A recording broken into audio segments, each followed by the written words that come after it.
queremos lembrar Brais, este motorista do Rosal, que nun accidente perdeu a vida por culpa de outro coche que tamén rebasaba o límite de velocidade e que fixo unha manobra de adiantamento perigosa e foi nese intre onde Brais perdeu a vida. O presunto autor pagou unha fianza de 150.000 euros para evitar a prisión preventiva, marchou a Murcia, que é de onde ele.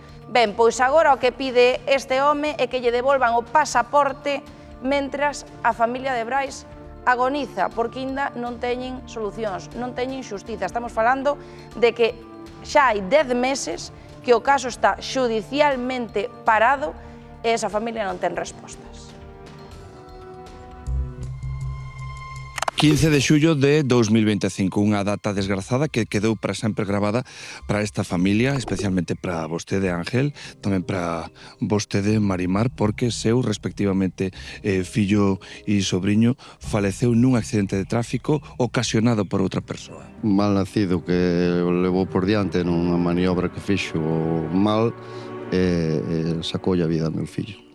Que despois de atropelalo, como dicimos, lembramos, foxe do lugar. Sí, él dejó el coche, pidió ayuda a un matrimonio que pasaba por allí y se fue al parador de Tui. Vostedes piden que a sentenza provisional dea un chanzo máis. Sí, claro, nosotros no queremos que se quede como está hasta ahora.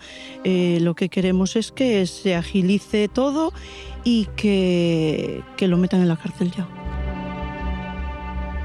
Consideran excesivo lo que se le está poniendo a él, exige que se le dé el pasaporte. Creo que alegan, tanto él como a súa defensa, que non hai risco de fuga.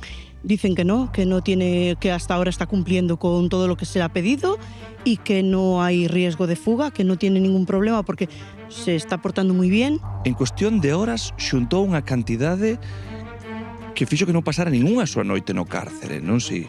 A cifra é exactamente 150.000 euros. como puido unha persoa que, se non me equivoco, entre outras cousas alega que está soa no mundo, que non ten pais, que pudera recadar en tan pouco tempo xuntar unha cantidade de 150.000 euros. Nos parece unha cousa moi exagerada así para sacar 150.000 euros así porque sí.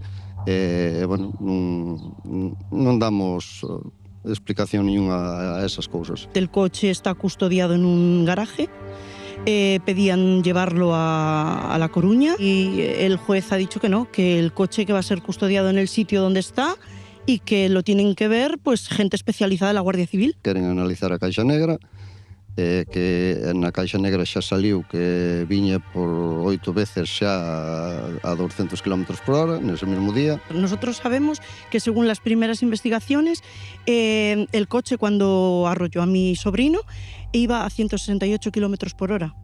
O tope aí era 90, porque es un vial. Estamos esperando a que nos aclaren un poco porque esta segunda investigación realmente no sabemos qué es lo que van a investigar. Vostede leva case un ano sen o seu fillo. A parte persoal, como a leva? Moi mal. Moi mal.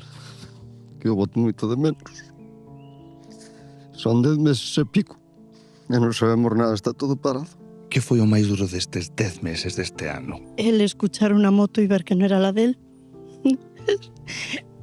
Eso no... Ay, no puedo. Tienes que pagar por lo que has hecho. Le has quitado la vida a mi sobrino y eso no tiene perdón de Dios.